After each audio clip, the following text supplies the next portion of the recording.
partage des moments. Une entreprise, c'est pas seulement un lieu de travail, c'est aussi un lieu de vie. Et tous les jours, on prend le temps de vivre ensemble.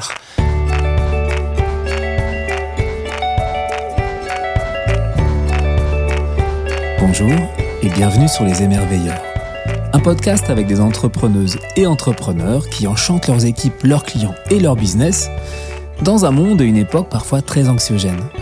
Je suis Emmanuel Le Saint, je suis passionné par la magie humaine au quotidien.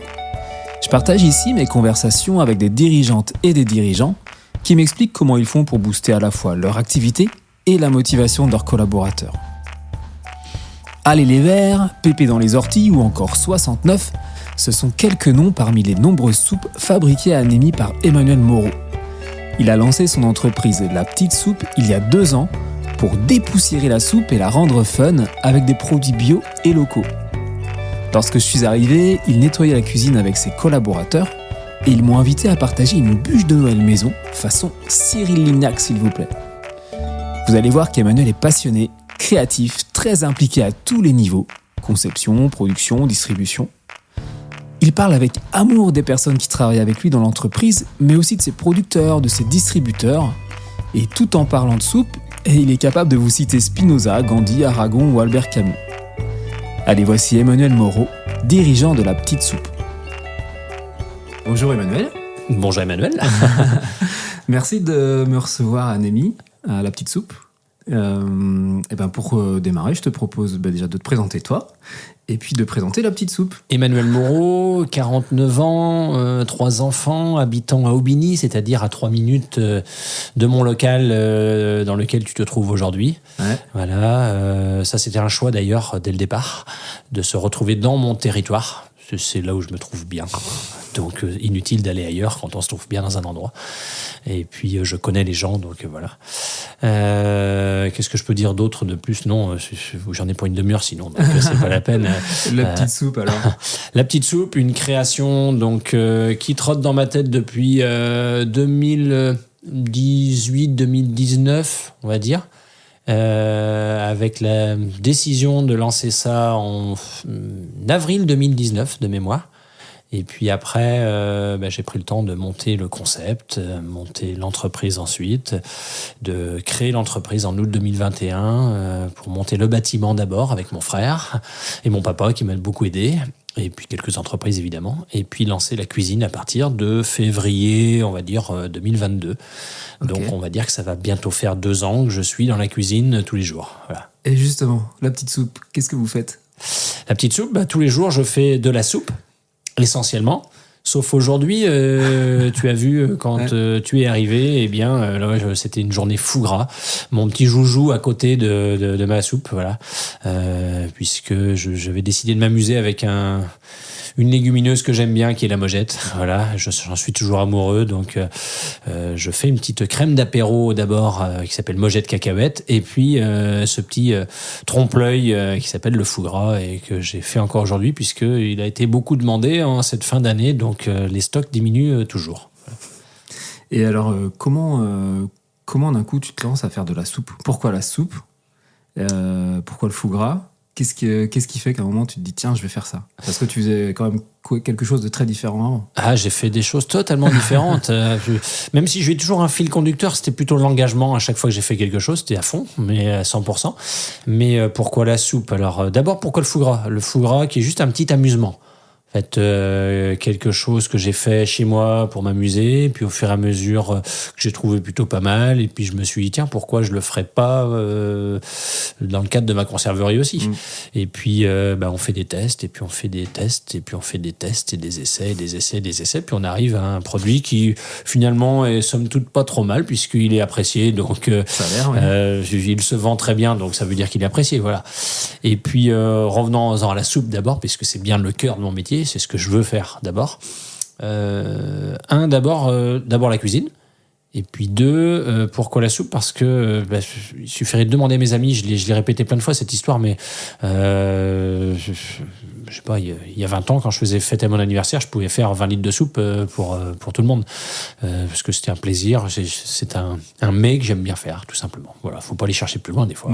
Et puis il y a cette idée aussi de dépoussiérer. cette soupe qui a une image quelquefois un peu vieillotte et que je veux rendre un peu fun. Voilà. Ouais. Et justement, comment elle s'appelle ? Il y a beaucoup de produits, mais quelques noms de soupes comme ça ?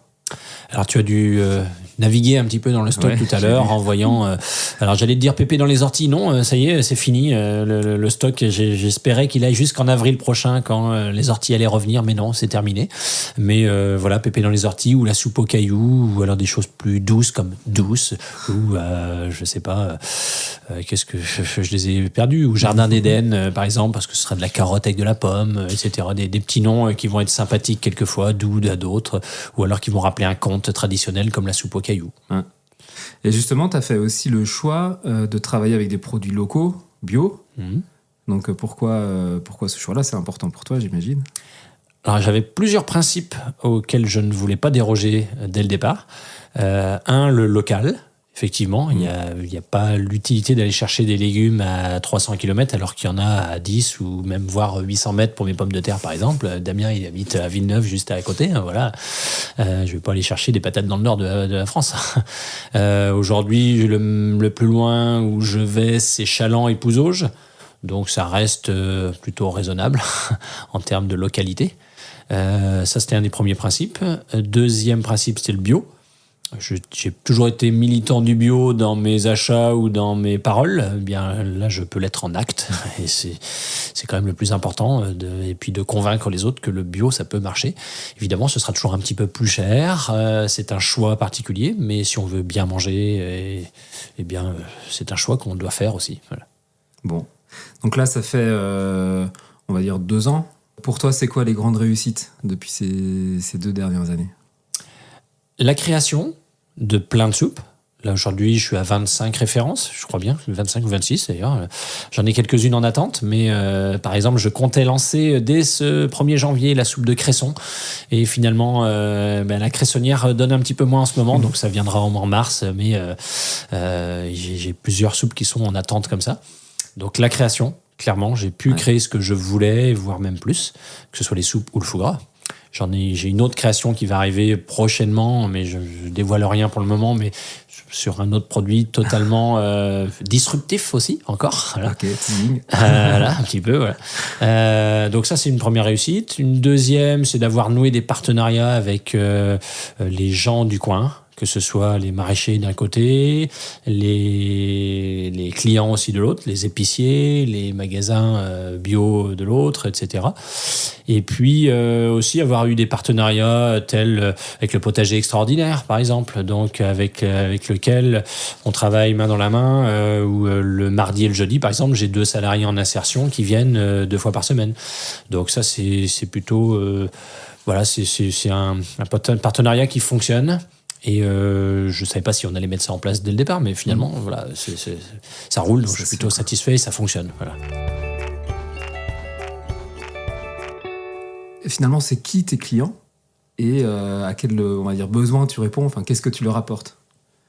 Alors, j'espère leur apporter un produit qui convient aux consommateurs, qui n'existe pas autrement. Du moins, il y a des soupes dans les rayons, mais j'estime que mes produits sont changeants. Voilà. Après, voilà, il y a très bonnes soupes ailleurs, hein, évidemment.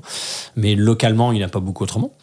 Mes clients ensuite, ce sont tous soit des petits épiciers que vous allez trouver un petit peu partout dans toutes les petites communes de Vendée aujourd'hui. Maintenant, ça, les petites épiceries vrac notamment, et les petites épiceries que vous allez trouver dans une grande ville comme les Sables, mais comme une petite ville comme la Châtaigneraie, par exemple. Ou voilà. Les magasins bio, on connaît tous Biocop par exemple, mais il y en a plein d'autres autrement, que ce soit les seaux bio, nature verte, etc. Et puis quelques magasins comme Gamme Vert par exemple, qui m'ont fait confiance sur la partie locale dans leur nouveau concept KGT Mogette par exemple. Voilà. Et puis quelques grandes surfaces aussi, qui ont souhaité me mettre dans leur rayon. Donc, il faut aussi reconnaître qu'il y a pas mal de grandes surfaces qui souhaitent, ou c'est pas forcément des grandes surfaces, mais ça va être des moyennes surfaces, voilà, qui souhaitent mettre en avant le local et qui souhaitent jouer le jeu aussi. Donc, c'est plutôt pas mal. Voilà. D'accord. Ça dépend toujours des personnes, en fait, toujours, c'est ça. Tu dis ça dépend des personnes. Au départ, tu pars de rien.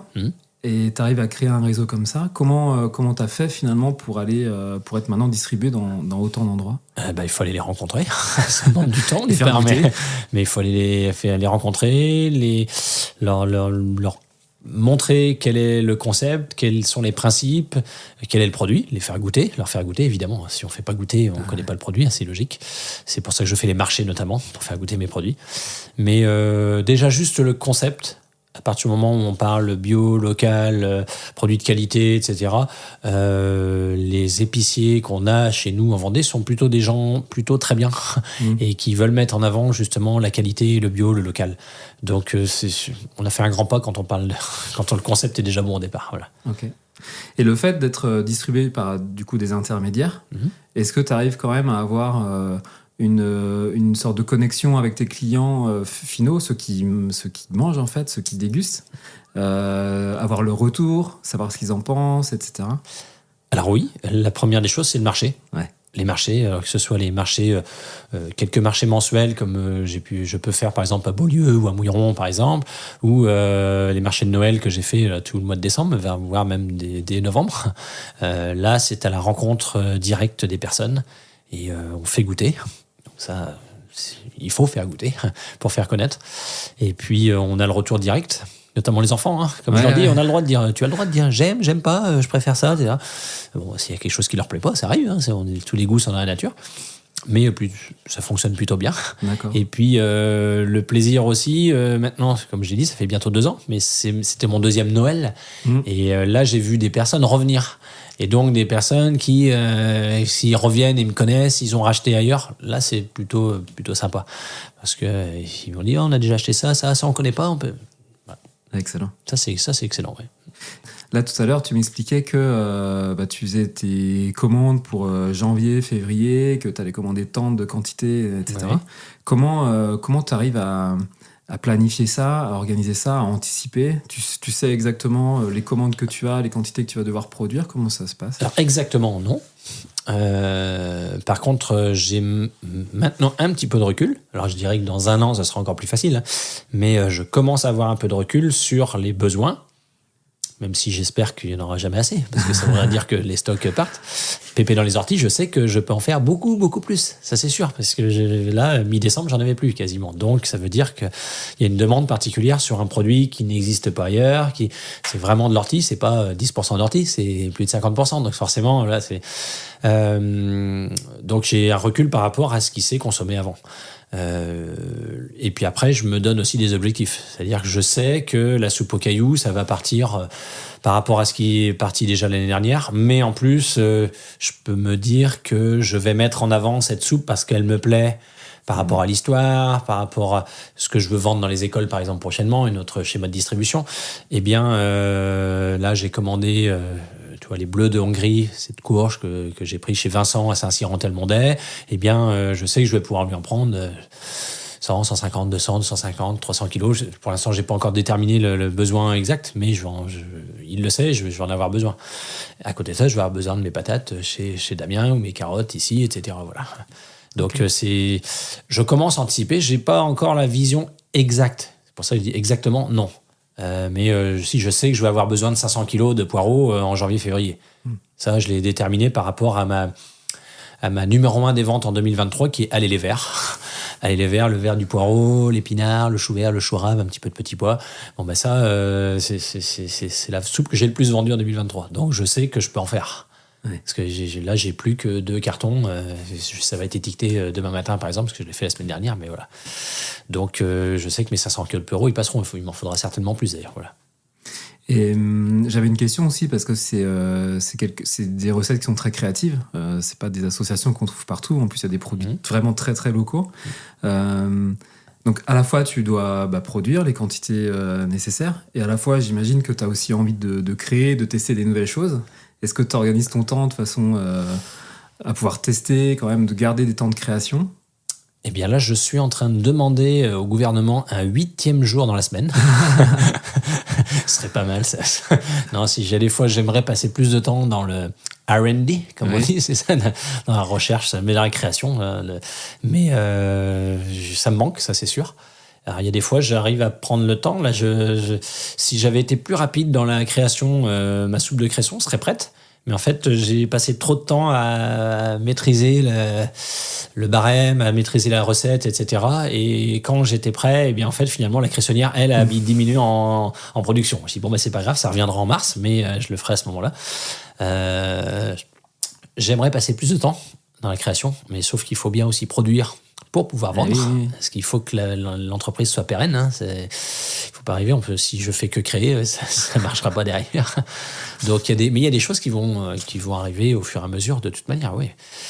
J'ai des recettes qui sont en attente parce que je les ai déjà créées. Elles sont prêtes. Elles sont prêtes. Mais je sais par exemple qu'en janvier-février, c'est déjà tout complet. Toute ma production, c'est déjà calé. Donc, ce sera difficile de créer quelque chose de nouveau, quoi. D'accord. Une dernière question sur le développement d'activité. Est-ce que en 2024, il y a quelque chose que tu aimerais faire mieux qu'en 2023 sur le développement d'activité? Mieux, je ne sais pas. Oui, j'ai plein de choses à faire mieux. On a toujours à s'améliorer dans tous les process pour gagner du temps. Parce que le temps, c'est quand même important. Aujourd'hui, je passe beaucoup trop de temps ici. Je dis tout doucement, parce que sinon, il y en a à la maison qui gagner du temps dans les process. Gagner aussi en comment dire ça, en performance par rapport à la qualité du produit encore. Je le vois dans certaines soupes que je faisais il y a 1 an et que je fais aujourd'hui, je considère que ça n'a rien à voir. Ouais. Et puis il y a des choses aussi que je m'adapte en fonction de la demande. L'hiver au chaud, donc la soupe l'hiver au chaud que je vais faire en janvier, donc panèche ou verre, je la faisais mouliner l'année dernière. Et en fait, je me suis rendu compte que la plupart des personnes préfèrent un velouté.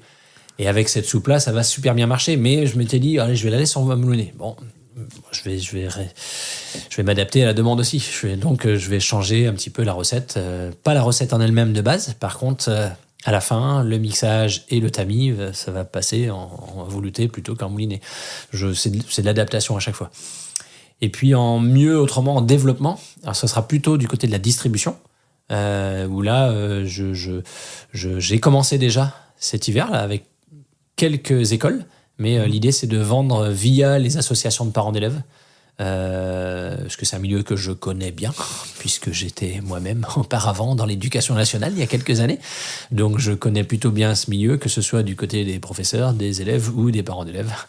Donc l'idée c'est de leur proposer justement un produit qui soit local, sain, bio. Il y a de la demande. Mais je reste plutôt sur quelques écoles pour l'instant pour faire bien les choses. Et puis proposer un vrai service, quelque chose qui soit clé en main. Enfin, les premières qui l'ont fait pour l'instant étaient plutôt très satisfaites, donc je suis plutôt content aussi. Ah, génial. Donc voilà, donc dès janvier, février, mars, là, j'en ai d'autres qui sont déjà programmés. Voilà, donc ça va bien se mettre. Vous êtes combien finalement à travailler Alors si je comptais toutes les personnes qui sont venues aider ici, il y en a un sacré paquet. D'abord, il faut penser aux personnes qui sont venues m'aider juste pour le bâtiment. C'est bête, mais c'est pas bête. Non. Mais on est dans un lieu que l'on a fabriqué avec des artisans, mais qu'on a fabriqué aussi avec des amis, avec la famille. Sans ces personnes-là, j'aurais pas pu faire ce lieu-là. Et j'aurais pas fait la même entreprise, clairement. Mais je savais aussi que j'allais avoir ce soutien-là. Et puis après, il y a les débuts. Les débuts où on a une tante puis une autre tante qui viennent vous aider comme ça pour nettoyer des légumes parce qu'elles veulent voir comment ça fonctionne. Puis elles disent on va venir t'aider. C'est ultra important parce que ça permet de montrer le soutien et puis de gagner du temps aussi à certains moments. Et puis après, il y a ces personnes en insertion qui changent tous les 15 jours, 3 semaines. Donc c'est très riche. On voit des personnes passer ici tout le temps. Mais j'ai toujours Christiane et Alexandra qui, elles, sont là au début de semaine, tout le temps, par contre, donc qui connaissent les rituels, qui connaissent les process. Voilà. Donc c'est plutôt rassurant. Voilà. Ouais. Et j'imagine il y a des choses qui changent entre en tout cas s'occuper d'une équipe pédagogique. Après, tu as été aussi directeur au niveau de la Vendée, je crois, de la MGEN. MGEN. Ouais, une mutuelle qui s'occupe de la sécurité sociale des fonctionnaires. Voilà. Qu'est-ce qui est nouveau pour toi en termes de management ici avec une activité qui est totalement différente, avec, là j'ai vu une ambiance très amicale en fait, très chaleureuse. Ouais. Voilà. Est-ce que ça a changé ta façon de faire, de voir? Alors j'ai envie de dire d'abord totalement, mais en même temps j'ai pas changé moi ma personne, mais l'environnement, l'écosystème, c'est un mot à la mode un peu aujourd'hui, mais est totalement différent. Donc et il y a une chose aussi importante, c'est qu'avant j'étais directeur, j'étais pas patron. Oui. Là c'est chez moi ici, donc c'est moi qui ai imposé entre guillemets un système d'entrepreneuriat, un système de travail, système de management, si on veut. Mais en fait, on parle jamais de management ici. C'est juste travail ensemble. C'est un collectif. Tu es parti tout à l'heure. Quand tu as vu Christiane partie tout à l'heure, j'arrive à 7h. Oui, elle arrive à 7h. Si elle arrive à 7h05 ou 7h10, elle repartira 5-10 minutes après. C'est pas grave. Enfin, on s'arrange toujours et c'est très bien qu'on fait en fonction du travail. On termine notre travail. Si c'est terminé avant, c'est terminé avant. Si c'est terminé après, on le termine après. Mais on prend notre pause le midi. On regarde pas l'heure. C'est pas voilà. Mais on a nos petites habitudes. On pense pas management.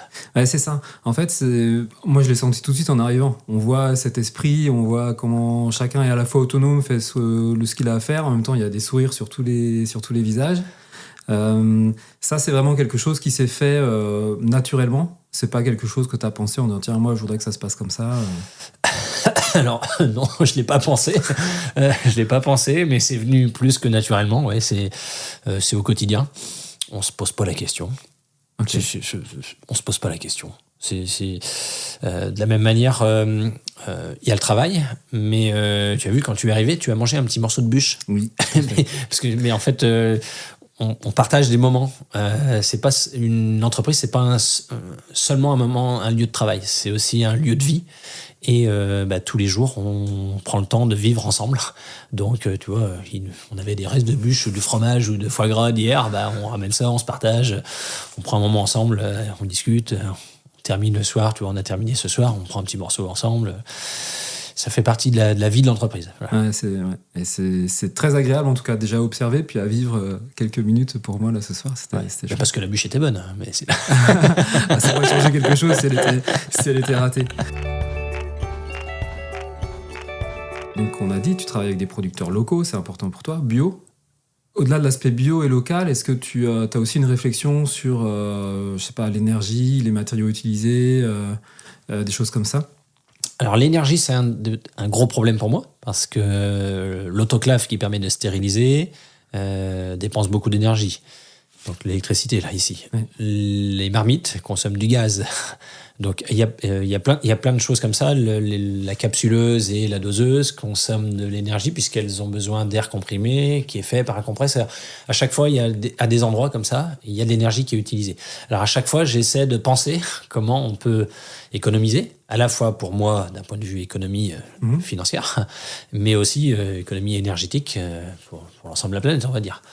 C'est des petites choses toutes bêtes. J'ai une marmite avec un pouvoir d'inertie qui fait que si on la coupe, elle va chauffer encore pendant un quart d'heure, 20 minutes. Il faut penser à ça simplement pour couper quand c'est presque cuit, mais ça va être cuit dans un quart d'heure. Mais il faut l'anticiper. C'est des choses à penser après, quoi. Sur l'énergie, une des choses qui me prend aussi pas mal de réflexion, c'est la bouteille en verre. Puisqu'une bouteille en verre, ça demande beaucoup d'énergie. Par contre, je voulais cette bouteille en verre parce que d'un point de vue alimentaire, c'est neutre. On n'a pas de plastique, on n'a pas d'aluminium, on n'a pas de choses qui vont altérer le produit. Donc ça, c'est quand même plutôt bien. Maintenant, il faudrait pouvoir la consigner. Ouais, c'est une question que j'avais. Ouais. Voilà. Et donc, aujourd'hui, la problématique, c'est plutôt... il y a plein de problématiques. C'est comment faire pour que, d'un point de vue pratique, on puisse le mettre en œuvre, parce que derrière, il y a plein de problèmes logistiques, techniques, qu'on n'imagine pas forcément, voire très pratiques pour les magasins. C'est-à-dire qu'il faut penser qu'un petit magasin, une petite épicière, si elle doit consigner les bouteilles de soupe d'un côté, les bocaux de l'autre, etc., ça veut dire qu'elle prend de la place dans son petit magasin. Mais sauf que les petits magasins ne sont pas grands, comme son nom l'indique. Donc, comment l'organiser ? Est-ce que c'est propre ? Les gens, ils le ramènent, il faut qu'ils le ramènent propre quand même. Il ne faut pas que ça sente, il ne faut pas qu'il y ait de... Ça commence ici. Mais après, il y a le nettoyage. Il y a entre les petits magasins et l'endroit où ça se nettoie. Enfin, c'est beaucoup plus compliqué qu'il n'y paraît. Pour autant, j'ai tout fait pour le moment pour que ce soit prêt pour ça. C'est-à-dire que l'étiquette, elle est avec une colle qui peut s'enlever très vite maintenant. C'était pas le cas au départ, mais ça y est, c'est depuis maintenant 1 an presque. Les étiquettes sont faites pour qu'elles s'enlèvent très très vite à l'eau. Donc, le jour où ça se mettra en place, ce sera que bénéfique. Et je l'espère que ça se mettra en place. C'est pas que j'espère, ça se mettra en place. Il faut juste que nos politiques aussi nous aident aussi peut-être, voilà, parce que ce serait pas moi en tant que petit conserveur qui mettra ça tout seul en place. Ou alors je serais perdant, clairement. Voilà. Oui, c'est vrai que vu de loin, le schéma semble simple. On a des bouteilles en verre, il faut juste qu'elles reviennent où elles sont parties. Sauf que c'est beaucoup plus complexe, comme tu le dis, le parcours est très complexe. Et justement, d'un point de vue plus global, toi en tant que chef d'entreprise, est-ce que tu penses que justement le chef d'entreprise a un rôle à jouer par rapport à cette prise de conscience environnementale, puis au rôle finalement des entreprises par rapport à ça, ou tu penses que justement l'État ou les pouvoirs publics doivent prendre la main et les entreprises suivront ? Je pense que les deux doivent prendre la main. Il y a beaucoup de chefs d'entreprise qui font des choses très bien et qui essaient de faire des progrès en ce domaine, que ce soit le tri ou le recyclage, etc. Mais il faut qu'ils soient aidés par les politiques de toute manière, parce qu'on sait qu'une entreprise, c'est plus facile de mettre quelquefois à la poubelle que de trier bien comme il faut, ou de réutiliser des bouteilles en verre, par exemple, en l'occurrence. Là. Moi, ça me coûte moins cher de mettre au verre les bouteilles qui sont sales, par exemple, que de les nettoyer.